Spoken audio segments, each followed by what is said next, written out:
സാറേ ഈ ചെടിയെ കുറിച്ച് ഒന്ന് എക്സ്പ്ലെയിൻ ചെയ്തു തരാമോ? ഇത് ഔഷധ സസ്യങ്ങളിലെ ചെറുള എന്നാണ് ഇതിൻ്റെ പേര്. ഇത് മറ്റു പേരുകളുണ്ടായിരിക്കാം. ഇതിൻ്റെ ഫാമിലിയൊക്കെ ടീച്ചർ ഒന്ന് പറഞ്ഞു. Scientific name Aerva lanata, family Amaranthaceae. ഇത് ഇതിൻ്റെ ദശപുഷ്പത്തിൽ വരുന്ന ഒരു ചെടിയാണ്. ഇതിന് ദശപുഷ്പം എന്ന് പറഞ്ഞാൽ 10 ചെടികളാണ്. ആ 10 ചെടികൾ പ്രധാനപ്പെട്ട ചെടിയാണ്. ദശപുഷ്പം എന്ന് പറയാൻ കാരണം എന്ന് പറഞ്ഞാൽ 10 ചെടികൾക്ക് ദേവി ദേവ സങ്കല്പം ഉണ്ടെന്നാണ് പറയുന്നത്. അപ്പോൾ ഇതിൻ്റെ ദേവൻ എന്ന് പറയുന്നത് കാലനാണ്. അതുകൊണ്ടാണ് ഹിന്ദുക്കളുടെ മരണാന്തര ചടങ്ങുകളിൽ ഇതിന് പൂവ് ഉപയോഗിക്കാറുണ്ട്, ഈ ചെറുവള. പക്ഷേ ഇത് ചെറുവള അതിന് ഉപരിയായിട്ട് ഇതിൻ്റെ വേര് എന്ന് പറയുന്നത് മൂത്രസംബന്ധമായ അസുഖങ്ങൾക്ക് ഇത് നല്ലതാണ്. ഇതിൻ്റെ വേര്, ഞെരിഞ്ഞിൽ, ചുക്ക്, തഴുതായ്മ അതൊക്കെ കൂടി തിളപ്പിച്ച് കുടിച്ചാൽ മൂത്രസംബന്ധമായ അസുഖങ്ങൾ, കിഡ്നി സ്റ്റോൺ, കിഡ്നിക്കുള്ള അസുഖങ്ങൾക്കൊക്കെ ഉപയോഗിക്കാറുണ്ട്.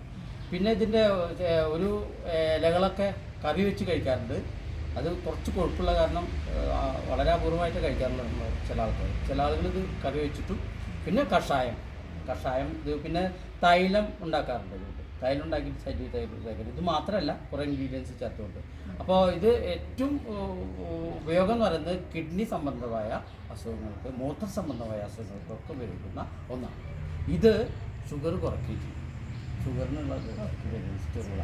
അപ്പോൾ ഷുഗറിൻ്റെ കഷായത്തിലെ നിശാഗതാദി കഷായം എന്ന് പറഞ്ഞിട്ട് ഷുഗറിൻ്റെ കഷായത്തിലെ ഒരു ഇൻഗ്രീഡിയൻസ് ചെറുളയാണ്, വേരാണ്.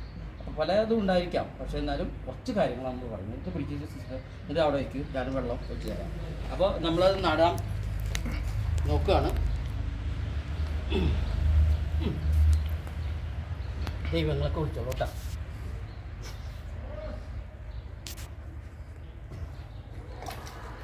ഒഴിക്കട്ടെ വെള്ളം അല്ലേ?